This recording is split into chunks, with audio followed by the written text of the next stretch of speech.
Je suis en compagnie de Mme Nathalie Savard, c'est bien ça, je me trompe pas des fois la mémoire, et qui vous êtes la directrice générale du regroupement, exactement, c'est le RUTAL, mais je voudrais le dire de la bonne façon, c'est le regroupement des usagers de transport adapté de la Naudière. Donc, c'est vraiment, vous représentez vraiment les usagers du transport adapté. C'est un regroupement qui existe depuis quelques années, c'est ça qu'on...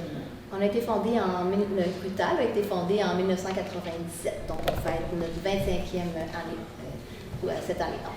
Et puis on représente les quelques 8000 utilisateurs de tout le territoire lanaudois. Et quand on parle de transport adapté, on en a parlé un petit peu avant, mais je vais faire juste une petite question comme ça. C'est un service qui doit être qu'on rend à la population, qu'on rend aux usagers, mais pour être éligible, il y a quand même des règles, il y a quand même des normes. Je ne peux pas du jour au lendemain dire que moi, je veux utiliser ce service-là. Là. Vous devez avoir certains critères pour pouvoir utiliser le transport adapté. Vous avez tout à fait raison. Dans le fond, les personnes elles doivent être admises en vertu d'une politique provinciale au service de transport adapté. C'est comme ça à travers le Québec, c'est la même politique d'admission d'admissibilité au transport adapté. Donc, ils doivent répondre à un questionnaire et répondre au niveau de leur incapacité, à voir s'ils peuvent avoir accès au service de transport adapté, qui est un service, dans le fond, de porte-à-porte, sur réservation. Donc, c'est vraiment un service adapté aux besoins des personnes en situation de handicap. C'est-à-dire que le chauffeur doit assurer une aide à la personne de la porte de départ jusqu'à la porte de destination. OK, je comprends. Ouais. Et est-ce que le transporteur, je vous pose la question tant qu'il est dans ça, doit... il y a un horaire, mais est-ce qu'à la limite, il attend que la personne s'est rendue à son besoin pour la ramener, ou c'est vraiment tout un mécanisme de transporteurs et de personnes qui offrent le service. Donc, autrement dit, ma question, tu peux être amené, par exemple, à l'hôpital ou à un rendez-vous médical par quelqu'un, mais ça ne veut pas dire que ça va être la même personne qui va te ramener à la maison. Tout à fait. On pourrait tellement en parler longtemps, mais c'est une excellente question. Le transport adapté, ce qui est important aussi de retenir, c'est un service qui est pour tout motif de déplacement. Plusieurs personnes vont penser que c'est simplement pour le médical, mais les personnes l'utilisent pour aller travailler, pour aller étudier, pour aller à des activités de loisirs, pour aller visiter des familles, leur famille, voir un spectacle. Donc, c'est vraiment ce service qui est adapté pour les besoins des personnes en situation de handicap. Mais au-delà, pour répondre à votre question, au-delà de tout ça, c'est que en transport adapté, plusieurs personnes croient que le service est desservi par un minibus. Mais non, il y a aussi des taxis réguliers, des taxis adaptés. Vous savez, les vannes adaptées qu'on voit avec les rampes d'accès. Ben voilà, ça, c'est des compagnies de taxis souvent qui ont ces véhicules-là adaptés. Et ça fait en sorte que les usagers, quand ils réservent leur déplacement, pour l'aller et pour le retour, ça peut différer. Donc, ils pourraient avoir un minibus qui vient les chercher au début, puis ça pourrait être un taxi qui vient les ramener par la suite. Donc, en effet, c'est pas toujours les mêmes chauffeurs, c'est pas toujours les mêmes véhicules. Donc, c'est que ça dépend. Ça peut être complexe. Ça peut être complexe. Et l'autre question que je me pose puis qu'on n'a pas abordée, en tant qu'usager, quand je suis admissible à ce service-là, est-ce que c'est gratuit? Est-ce que j'ai des frais à payer pour pouvoir utiliser ce service? Tout à fait. Évidemment, ce n'est pas un service gratuit. Par contre, il y a une loi qui demande que le tarif en transport adapté, c'est le même tarif qu'en transport régulier. Donc, puis si jamais il n'y a pas de transport régulier sur un territoire ou une municipalité ou un secteur, ça doit être comparatif. Donc, si le transport en commun régulier est 2,50 $, bien c'est le même tarif pour le transport adapté. Sauf que on s'entend il y a des fois des dessertes qui sont un peu plus longues, donc il y a des grilles tarifaires, alors ça peut varier. Mais ça fait beaucoup de travail. Énormément de travail. Non, mais je veux dire, mais pour donner cet accès-là, puis je pense que c'est une des problématiques que vous avez soulevées, parce que oui, l'offre de service doit être là, mais tout n'est pas là. Tout est à faire, et il y a comme un cri d'alarme qui est fait pour ça, parce que ça brime beaucoup de gens. Vous me parliez que c'est pour tout, donc c'est ouvert de 7 h le matin à quelle heure le soir, mais qui est prêt aujourd'hui à travailler à des heures brisées, qui est prêt, il y a plein de choses à se poser. Là. Moi, je parle ici en région, c'est une de nos grosses problématiques qu'on a déjà avec le transport collectif, donc j'imagine d'adapter on vient de mettre une coche plus haute, là. C'est justement, c'est le travail qu'on a fait. Moi, je suis arrivée en poste en 2002. Alors, il y a eu beaucoup de travail pour développer l'offre de services, justement, pour que ça réponde davantage aussi aux besoins grandissants des usagers. On ne se le cache pas, il y a le vieillissement de la population aussi qui entre en jeu. Donc, ça implique, dans le fond, plus de demandes d'admission au transport adapté. Et l'offre de services, une fois qu'on a dit qu'on a réussi à s'entendre, parce que tous les services offrent les mêmes heures, relativement les mêmes heures, bien, il faut trouver justement les véhicules pour y répondre et les chauffeurs pour y répondre. Et jusqu'à, je dirais, 2019, on y arrivait. Il y avait évidemment des problématiques, mais là, ce qui est arrivé, et c'est pourquoi on est sorti publiquement dernièrement dans les journaux, et c'est une crise qui se vit, là, la pénurie de transporteurs taxis et la pénurie de chauffeurs. C'est pas juste ici, dans la Naudière, mais bien sûr, c'est dans toutes les régions du Québec à l'heure actuelle. Mais c'est important de parler de notre région parce qu'on a tellement travaillé fort à développer des services quand on voit qu'il y a des reculs, parce qu'à l'heure actuelle, il y a des réductions de services très importantes. Il y a des services comme celui de la MRC d'Autrey, a décidé depuis février 2022 de ne plus desservir en transport adapté les utilisateurs après 20 ans. Alors, les personnes... Ça brime, là, ça crée des inégalités, puis ça. Puis moi, je pense que ça crée aussi une frustration, parce que la personne, elle a droit à ce service-là, et c'est pas de sa faute, là, souvent. Ils en font les frais actuellement. Et cette pénurie vient vraiment toucher directement leur qualité de vie. Quand on dit qu'on souhaite une société inclusive, bien, il faut aller toujours en ce sens. Puis le transport adapté, on ne se le cache pas, c'est l'accès au service. Le transport en soi, c'est l'accès au service. Mais pour les personnes en situation de handicap, c'est le transport adapté. C'est une question d'autonomie. C'est une question d'autonomie, c'est une question comme je disais, de qualité de vie, bien sûr. Oui, je suis d'accord avec vous, oui. Tu sais, ça vient accentuer l'isolement. Une personne là, qui se retrouve enfermée entre quatre murs parce qu'elle n'a plus de transport pour se déplacer, que ce soit pour aller visiter sa famille ou aller à des activités, si ce n'est pas pour le travail, mais les gens ont besoin de ce transport-là. La grande majorité, c'est leur seul moyen pour se déplacer. Alors, ça, c'est vraiment cette pénurie-là qu'on vit.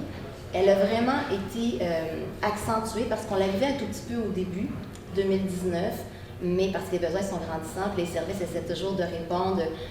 Les municipalités mettent beaucoup d'argent pour essayer d'offrir la qualité des services. Le ministère met aussi sa partie, il y a comme 3 codes parts, là, ministère, municipalité et usagers. Mais depuis plusieurs années, c'est les municipalités qui essaient d'offrir une qualité des services, mais là, à un moment donné, ils sont plus capables d'offrir, mais là, en plus, ils font face à... Ils n'ont plus de véhicules pour desservir, et c'est en raison de la loi 17 concernant le transport émérite de personnes par véhicule, qui est la loi du ministre des Transports, M. François Bonnardel, oui, qui est venu, dans le fond, amener un nouveau régime de gestion des services de taxi en abolissant les quotas relatifs là, au niveau des permis, du nombre de permis oui, je comprends. De propriétaires donc, la par agglomération. Donc, la rentabilité, elle est...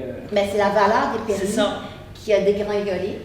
Fait que là, les transporteurs, parce que les permis, c'est ça, à part cette loi-là, ils ne valaient plus rien. Donc, il y a des compagnies de taxis qui ont fait faillite, il y en a d'autres qui ont fermé leurs portes, il y en a d'autres qui ont vendu leurs véhicules. Au Québec, il ne faut pas se le cacher, les gens pensent que ça fait pas, ils ne font pas beaucoup de déplacements, les taxis. Bien, au contraire, en 2019, sur 9 millions de déplacements, les taxis réalisaient 7 millions de déplacements. Quelque chose, hein? Puis en 2022, là, on est rendu, le constat, c'est qu'on a perdu 40% de chauffeurs. Donc, la pénurie de chauffeurs, main-d'œuvre est aussi. Donc, ça n'aide pas tout ça. Et cette loi-là est venue vraiment. C'est comme si le ministre n'a pas considéré, n'a pas voulu considérer l'impact que ça aurait sur les services de transport adaptés et les usagers. C'est ça. Parce que quand vous me parlez de ça, moi, la question qui me vient, c'est que j'imagine que pour être autorisé à être un transporteur adapté, il y a des normes différentes. Même si c'était un taxi, une firme de taxi, vous deviez avoir des critères différents que d'un taxi, moi, que j'appelle un taxi, puis que je dis, viens me chercher, je m'en vais à tel endroit et tout ça, j'embarque dans le taxi, mais là, c'est l'accessibilité aux véhicules aussi qui était difficile, que donc, dans le fond, je présume que, peut-être j'extrapole, mais la compagnie de taxi, elle avait un véhicule qui était adapté, en transport adapté, si on met ce terme-là, et il y avait des véhicules réguliers qui pouvaient à l'occasion quand même servir, là, parce que si on parle, il y a certains handicaps qui sont difficiles. Puis là, avoir mis Uber, à travers tout ça. Vous ne pouvez pas dire que Uber, c'est un transport adapté. La personne qui demande un Uber, elle ne peut pas dire « je veux avoir ce genre de service-là ». Puis j'imagine que des critères aussi, tu ne deviens pas un transporteur adapté en disant « moi, aujourd'hui, je commence ». D'ailleurs, vous touchez beaucoup d'éléments, mais cette loi-là, elle était de toute évidence pour faire entrer les Uber de ce monde, permettre en toute légalité qu'ils puissent offrir un transport rémunéré de personnes. Bien évidemment, ce ne sont pas ces véhicules-là et ces chauffeurs-là qui desservaient la clientèle en transport adapté. C'était vraiment l'industrie traditionnelle des taxis. C'est sûr qu'aujourd'hui, on n'en a pas d'Uber vraiment, puis dans le fond, on ne souhaite pas non plus que les Uber viennent desservir la clientèle, à moins que les gens, personnellement, utilisent un taxi privé, mais tous les véhicules, c'est important ce que vous nommiez, les véhicules adaptés. Avant, justement, les compagnies de taxi avaient des permis, on appelait ça des permis restreints, qui permettaient de sortir de leur agglomération avec ce véhicule-là, mais ce permis demandait une obligation de la part du propriétaire à desservir que la clientèle à mobilité réduite. Donc, ça nous assurait en transport adapté des véhicules adaptés. Puis il y avait des revenus conséquents par rapport à ça, ils pouvaient rentabiliser. Je veux dire, c'était évidemment, il y avait des contrats avec les transports adaptés, puis ça faisait en sorte que, autant nous, de notre côté, qu'on représente les usagers, on était assurés d'avoir des véhicules adaptés, puis éventuellement, les demandes étaient grandissantes. Il y a des subventions d'ailleurs encore pour l'adaptation et l'acquisition de ces véhicules-là, mais la subvention n'est plus à la hauteur des coûts. Alors ça aussi, ça fait en sorte qu'on en a de moins en moins des véhicules. Il y en a quelques-uns encore, mais les transporteurs maintenant sont moins cités en achat. Bien, ce sont moins. Voilà, fait qu'on se retrouve un peu dans... J'aimerais amener aussi un aspect pour comprendre pourquoi c'est si important, les taxis dans le transport adapté, au-delà des minibus. Les taxis, ça permet une mobilité dans la gestion des routes. On se cache de l'agilité, là. Bien, dans le fond, c'est que ça permet de pouvoir faire des parcours beaucoup plus courts, de trajets plus courts pour les usagers. Tu sais, dans un minibus, souvent, c'est des rondelles. Oui, je comprends très bien. Donc, en taxi, c'est ça, ça permet un peu cette mobilité et aussi le confort des véhicules. La clientèle apprécie, contrairement à celui là, du minibus. Donc, ça, c'est vraiment, tu sais, ça amène, le taxi est un véhicule de transport extrêmement important pour desservir la clientèle en transport adapté. Et puis, malheureusement, là, la loi 17 est venue fragiliser ça. Est-ce que c'est une problématique, oui, qu'on vit ici dans la MRC, on est conscient quand vous parlez d'accoupage de services, mais je veux dire, est-ce que c'est plus problématique en région? Je ne dirais pas rural, mais on pourrait parler semi-rural, dans le fond, on parle d'agglomération, versus Montréal. Vous disiez que maintenant, Desmoulins et l'Assomption est couvert par le service EXO, qui, eux autres, on espère pour eux qu'ils aient quand même accès à plus de services parce qu'ils sont plus proches de la métropole, c'est plus facile. Mais est-ce que vivent la même réalité? On vit la même réalité. La réalité des transporteurs taxis, la loi touchait le Québec, hein? Donc, ça se vit à travers le Québec. La STM vit la même chose, le EXO vit la même chose avec la coop taxi qui est plus au niveau de Terrebonne. C'est la même réalité. C'est pour ça que c'est extrêmement préoccupant. Et là, un peu, tout le monde sonne l'alarme au niveau du gouvernement parce que la loi émane du gouvernement.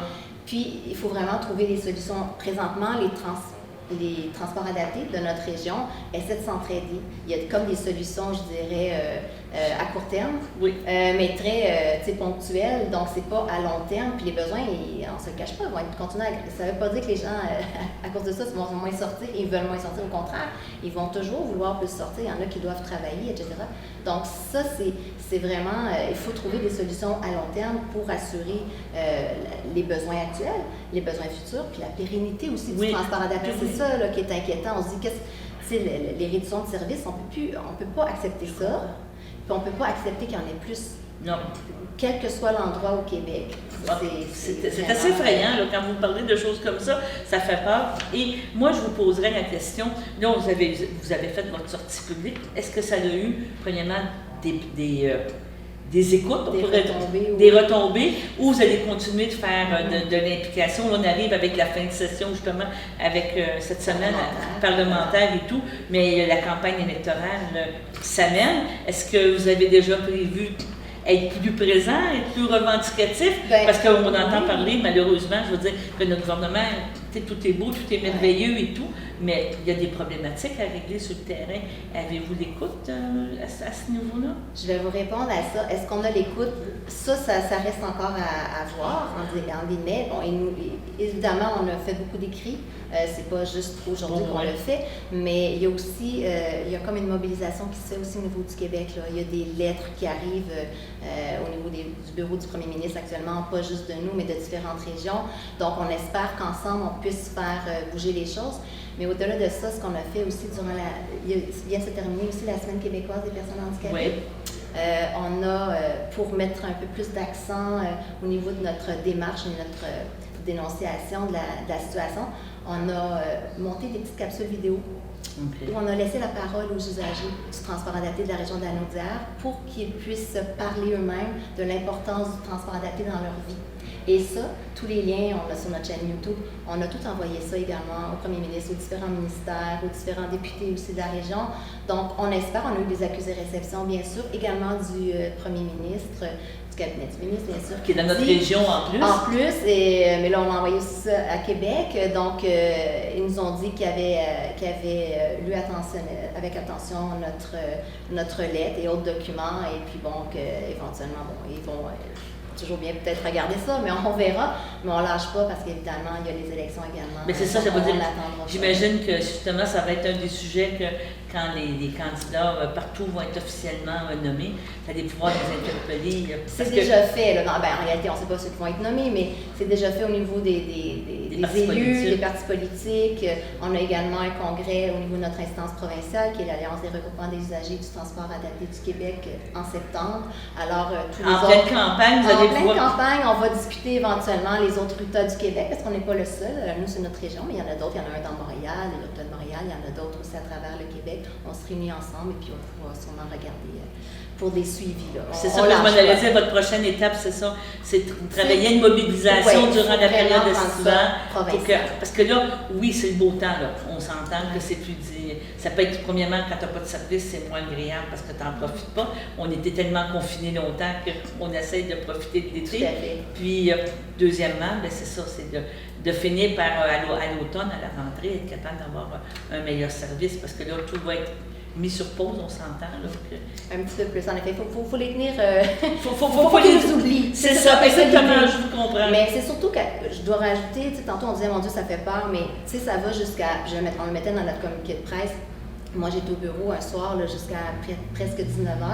Il y a c'est pas tout le monde qui connaisse notre organisme, mais il y en a qui nous connaissent, des usagers, mais nos membres, ce sont les associations de personnes handicapées. Mais il y a des usagers qui nous interpellent aussi. Puis quand on écrit que oui, il y a des refus présentement de déplacement, puis ça, normalement, il devrait pas en avoir, oui, je comprends. Des annulations, mais aussi des personnes qui sont laissées seules, sans retour. C'est un banc de pack, comme je dis. T'es là, t'attends, puis... Ils ont réservé pourtant leur retour, mais là, le transport n'arrive pas. Il est en retard, ils appellent, et là, on se fait répondre, désolé, ils disent, on n'a plus de véhicule pour aller vous chercher, ni de chauffeur. Dès qu'il y en a un qui se libère, on ira vous chercher. Donc, les gens ne savent pas quand est-ce qu'ils vont revenir à la maison. Des fois, ils sont dans les lieux pas sécuritaires, à l'extérieur. Là, il y a l'hiver qui va arriver. On ne peut pas permettre ça. C'est quelque chose qui ne s'est jamais vu. Quand on dit un recul de 25 ans, est-ce que aussi des accès justement, comme vous dites, à la centrale de réservation, la centrale ferme à 4-5 heures et est rendue 8 heures le soir. On a réussi. Bien, ça, à travers notre non, mais je pose la question parce que c'est une excellente question parce qu'au début, en effet, c'était une problématique. Les gens, quand ils appelaient une fois que les bureaux étaient fermés, parce que plus d'accès, personne pour répondre au téléphone. Souvent, ils laissaient, le transport n'est pas là, qu'est-ce que je fais? Puis ils laissaient ça dans une boîte vocale. Non, maintenant, il y a toujours quelqu'un qui répond au bout du fil. Puis parce que quand on parle de personnes handicapées, moi, ce que je vois aussi, je veux dire le mot vulnérable, mais je veux pas mettre ça vulnérable en voulant dire mais c'est parce que quand ça t'arrive un événement comme ça, souvent le stress augmente. Donc, tu deviens, tu perds ton, comment je pourrais dire ça, je veux pas dire ton autonomie, mais tu permets...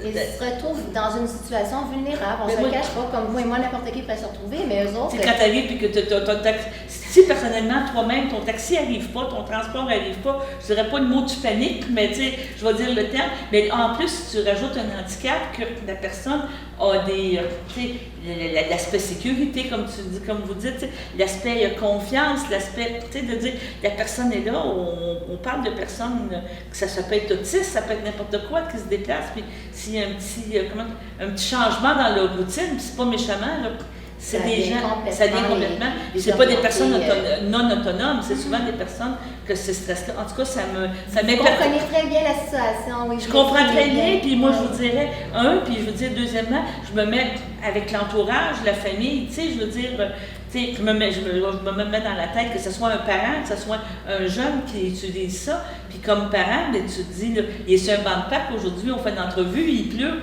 Moi, j'appelle ça sur un banc de parc, avec la petite patte, puis t'entends, là, c'est pas agréable, là. Je pense que c'est... Ben, dans le fond, vous touchez aussi les familles, hein, les proches, ça aussi, on parle de l'impact chez les usagers, mais c'est dans les familles aussi. C'est les proches qui vivent cette réalité parce que, des fois, ils ont des jeunes, on parlait des jeunes vivant avec un trouble du spectre de l'autisme ou bien une déficience intellectuelle, qui des fois, quand leurs jeunes vont à des activités, ben ça leur permet de savoir qu'ils sont déplacés en toute sécurité, qu'ils vont revenir en toute sécurité. Mais là, à l'heure actuelle, c'est fragilisé, donc il y a une inquiétude immense qui se vit aussi chez les familles, les parents, parce que des fois, les personnes ne reviennent pas à l'heure prévue, se demandent qu'est-ce qui arrive. Il y a des parents qui m'ont appelé en disant le transport ne va pas les rechercher. Bien, ils prennent leur voiture ou ils essaient de trouver des solutions pour aller les rechercher eux-mêmes, même si des fois c'est beaucoup plus loin. C'est ça actuellement, c'est comme, on s'entend, le transport adapté ne répond plus aux besoins actuels. Là. Ça, c'est ça. Donc, il faut trouver vraiment les solutions. Et c'est au gouvernement, je sais que les services essaient d'en trouver, mais comme je vous disais tout à l'heure... Mais il faut quand même sonner l'alarme, parce que quand il va être trop tard, il va y avoir des pertes de services ou des événements. Tu sais, de qu'est-ce que vous me parlez, on n'a pas vécu à date, je pense pas, dans le coin, des événements tragiques. Tu sais, je vais dire le terme comme ça, sans vouloir... Mais tu sais, j'imagine à un moment donné qu'il y en a peut-être un qui va décider qu'il va partir à pied, n'importe quoi, puis tu sais, il peut perdre son chemin. Ça en est passé à travers les années, ça fait 20 ans, mais vous comprenez, à l'heure actuelle, ça rend ces événements-là plus probables. Voilà, vous avez tout dit. En tout cas, j'espère que vous allez continuer dans votre lutte, continuer dans vos besoins, continuer, lâchez pas, comme je vous dirais, puis tenez-nous au courant là, des choses, on pourra vous aider. Merci de nous avoir accueillis, ça permet là, de faire connaître la situation qui est assez problématique. Bien, merci beaucoup. Merci à vous.